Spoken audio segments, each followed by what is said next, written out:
Bonjour, donc sur cette vidéo, nous allons continuer le travail sur la physiologie cardiaque et nous allons parler de l'activité mécanique du cœur. Alors au niveau du cœur, on avait vu qu'il y avait plusieurs tissus, dont le myocarde, qui est le tissu contractile du cœur, et lorsque ce myocarde se contracte, on va obtenir une contraction d'une partie du cœur, et cette contraction, on va appeler ça une systole. À l'inverse, quand le cœur a un myocarde décontracté, on va parler de diastole. Donc ça sera la décontraction. Associé à ce myocarde, on a des tissus protecteurs à la périphérie, donc le péricarde, qui va protéger justement le cœur, puisque en fait il va se contracter toutes les secondes, et donc frotter sur les organes environnants toutes les secondes. Donc il faut bien un tissu protecteur. Et à l'intérieur, on a un tissu protecteur qui va protéger le myocarde du sang. On va appeler ça l'endocarde. Donc, nous, ce qui va nous intéresser maintenant, ça sera uniquement le myocarde et sa capacité de contraction, notamment la capacité à donner des systoles. Alors, nous allons parler du cycle systole-diastole du cœur. Systole pour contraction, diastole pour décontraction. Ici, vous avez une représentation du cœur, vous vous reporterez à l'anatomie qu'on avait vue ensemble, et nous allons donc commenter ce schéma. Alors, au centre de ce schéma, vous avez quelque chose qui est intéressant, c'est une zone qui va nous indiquer si les oreillettes et les ventricules sont contractés ou décontractés. En vert, donc, c'est quand c'est décontracté, et en orange, c'est quand c'est contracté. Et vous constatez que les oreillettes sont contractées à un moment où les ventricules sont décontractés. Donc on a une systole auriculaire à un moment où les ventricules sont décontractés. Et inversement, vous constatez que les ventricules sont contractés à un moment où les oreillettes sont décontractées. Et puis on a toute une partie de notre cycle, on voit que tout est vert, les oreillettes et les ventricules sont décontractés ensemble. Donc le cycle cardiaque suit tout le temps cette progression. Donc un tour de roue ici, partir d'ici, faire le tour, ça va prendre au repos environ une seconde. Votre cœur bat à peu près, alors ça va dépendre de chacun, on est d'accord, pourquoi pas à 60 battements par minute, au repos. On va commencer par ce schéma numéro 1. Le sang arrive par les veines dans les oreillettes, puis il va passer au niveau des ventricules, puisque les valvules auriculo-ventriculaires sont ouvertes. Pourquoi ces valvules sont ouvertes? Parce qu'il y a plus de pression dans l'oreillette que dans le ventricule, donc les valvules sont ouvertes.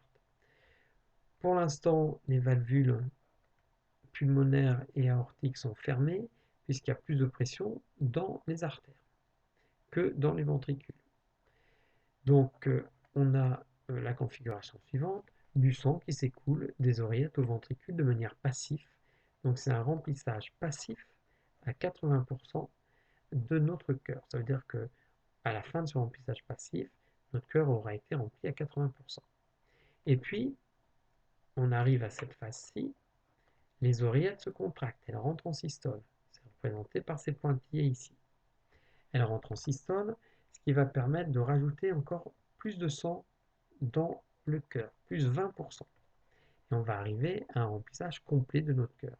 Par exemple, on pourrait se dire que l'un ou l'une d'entre vous a son cœur au niveau demi-cœur gauche, par exemple, 130 ml de remplissage de notre demi-cœur gauche ici. Donc rempli à 100%, notre oreillette a joué son rôle, et maintenant elle va se décontracter, elle va rentrer à nouveau en diastole. Et à ce moment-là, on voit que les ventricules, eux, vont se contracter, rentrer en systole. On le voit ici avec les pointillés qui sont représentés à ce niveau-là. Et puis on s'aperçoit aussi que nos valvules ici se sont fermées, nos valvules auriculo-ventriculaires, tout simplement parce que les oreillettes ont une pression qui a baissé, et les ventricules, à l'inverse, ont une pression qui a augmenté. Donc la pression dans les ventricules étant devenue supérieure à la pression dans les oreillettes, les valvules ont claqué, mais littéralement claqué comme quand une porte claque avec un courant d'air. Et ça fait poum. Ce poum, c'est le premier bruit du cœur, les bruits qu'écoute le médecin avec son stéthoscope lorsqu'il écoute votre cœur, les poum boum, poum boum, poum boum. Donc ça, c'est le premier bruit du cœur, puisque vous en entendez bien deux, ça fait bien poum boum, deux bruits. Ici, c'est le premier. Alors, la systole ventriculaire va entraîner, flèche jaune, une sortie de sang du cœur. Et donc, on va avoir, par exemple, un volume V d'éjection E systolique S, pourquoi pas au repos, de 80 ml. Donc ici, la personne aurait 80 ml de sang éjecté au niveau de mon demi-cœur gauche euh, lors de cette contraction ventriculaire. Ensuite, il reste du sang. Tout n'a pas été éjecté. Il va rester, par exemple, 50 ml de sang. 50 ml de sang. Alors, qu'est-ce qui va se passer par la suite? Il va falloir re-remplir notre cœur. On repart pour un cycle. Donc, mes ventricules vont se décontracter.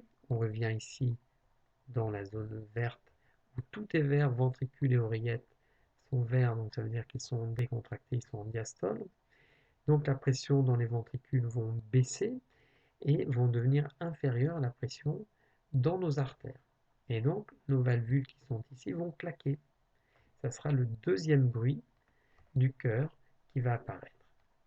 Donc le deuxième bruit du boum boum, boum boum, boum boum.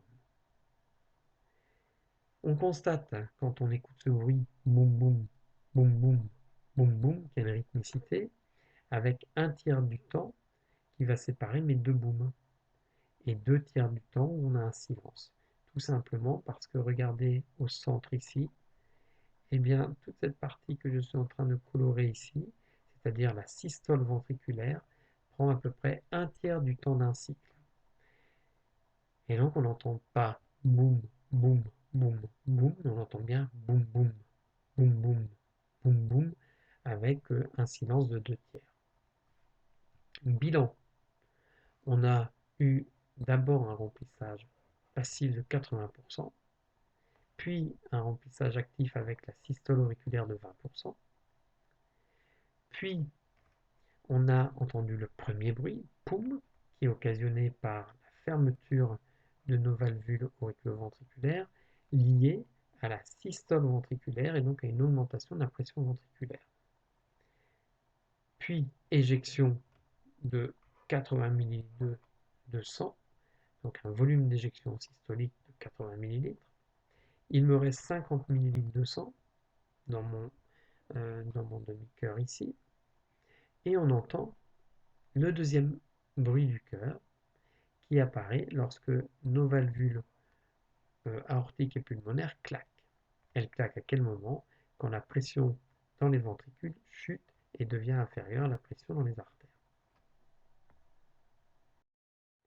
On va reprendre ça sur un schéma un petit peu plus simple et un petit peu plus complet par contre sur les étapes.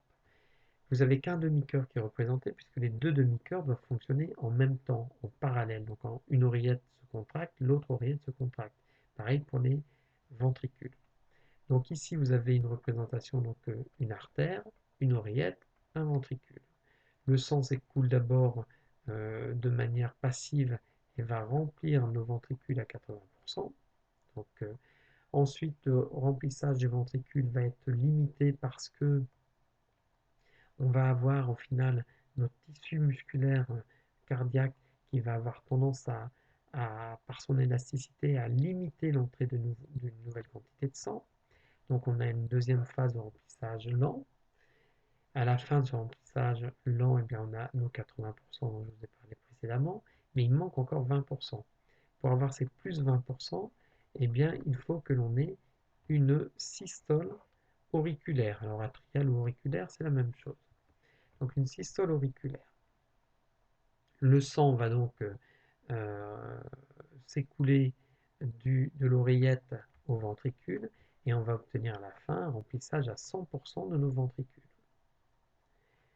Ensuite, qu'est-ce qui va se passer? Notre oreillette va entrer en diastole, elle va se décontracter.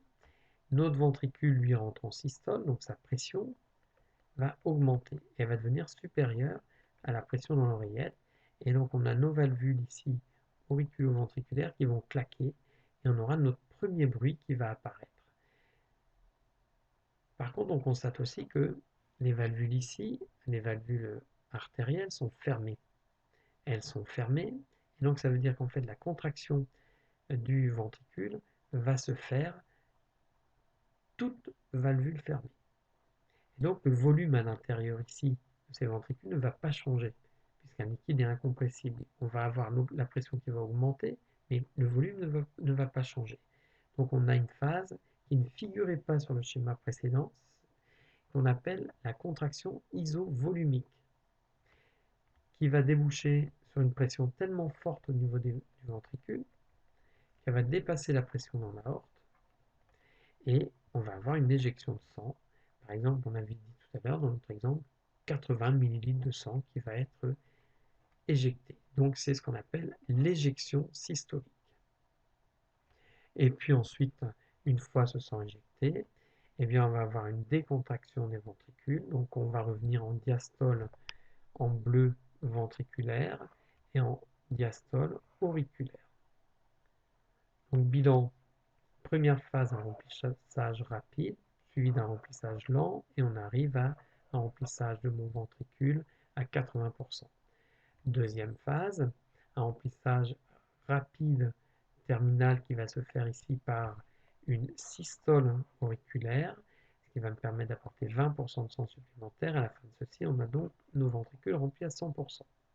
Puis décontraction de notre oreillette et contraction de notre ventricule avec une phase de mise sous pression, la contraction isovolumique. Et à un moment, ouverture des valvules euh, pulmonaires et aortiques avec éjection systolique, 80 ml de sang qui est éjecté. Et on revient à la phase initiale en retrouvant un moment où nos deux ventricules et oreillettes sont décontractés. Alors une autre façon de représenter le cycle mécanique cardiaque, c'est de travailler sur des graphiques avec en abscisse le temps et en ordonnée la pression. La pression dans l'aorte, que l'on va comparer à la pression dans le ventricule gauche, que l'on va comparer à la pression dans le ventricule droit.